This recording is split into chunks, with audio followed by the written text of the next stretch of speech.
Al voltant del prat, on pasturaven les vaques i trotaven els cavalls, hi havia un vell mur fet a pedra.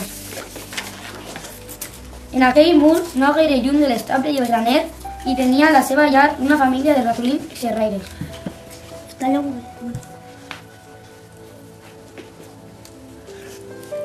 Però com que els grangers se n'havien anat, l'estable estava abandonat i el graner buit. I com que l'hivern no era gaire lluny, els ratolins començaven a recollir blat de moro, nous, blat i palla. Tots treballaven nit i dia, tots menys el Frederic. Frederic, i tu per què no treballes? Li va preguntar. Jo sí que treballo, va dir en Frederic. Recullo raigs de sols per als freds i foscos dies de l'hivern.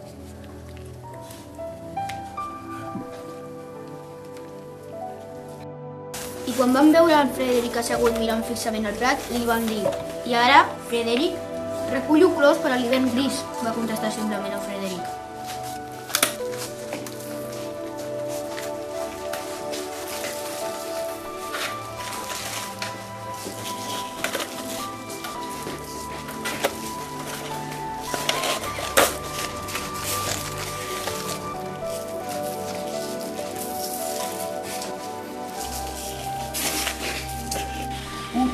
Una vegada que Frederic semblava que estava mig dormint, li van retreure: "Estàs somiant, Frederic?"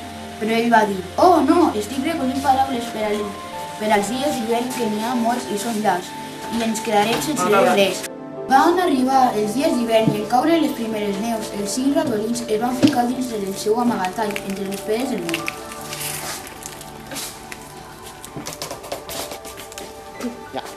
Al principi hi havia molt menjar i els ratolins explicaven històries de guineus simples i de garbabaus. Feien una família feliç. Que en Mica havia arrossegat gairebé totes les nous. La palla s'havia acabat i el blat de mora era només un record. Feia fred i ningú tenia ganes de parlar. Vam recordar allò que el Frederic els havia dit sobre els raigs de sols, els colors i les paraules. Venia de les teves provisions? Li van preguntar. "Lo que vols ulls", va dir el Frederic mentre s'enfilava en una gran pedra. "Ara s'enviu el raig de sol. Sentiu com ara la seva llum daurada?" A mesura que el Frederic anava parlant del sol, els 4 ratolins tornaven a sentir-ne l'escalfor. Era la veu de Frederic? Era màgia?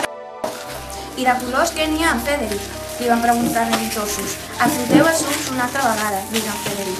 I quan es parlà, les típiques laves de fulles verdes es bases florits de les roselles vermelles al mig blat groc van veure els colors tan clarament com si els tinguessin dictats a la seva imaginació.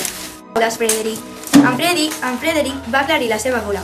Esperar un moment i després, com si estigués dalt d'un escenari, digué: "Qui escampa els flocs de neu? Qui pon el glaç? Qui fa sortir el mal temps? Qui el fa canviar? Qui es guarda el brot de trèvol cada juny? Qui ens encén la lluna del cel ben lluny? 4 ratolins que dalt del cel fan un joc. 4 ratolins com vosaltres i com jo. Primer en ratolí primavera, que rega les flors.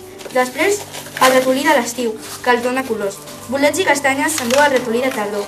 L'hivern ve al darrere portant-nos el fred glaçador. No és una sort tenir un any amb 4 estacions.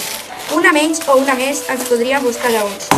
Quan en Frederic havia acabat, tots van aplaudir. "Però Frederic", li van dir, "tu ets un poeta." En Frederic es va posar vermell, va fer una reverència i tímidament va dir: "Ja ho sé,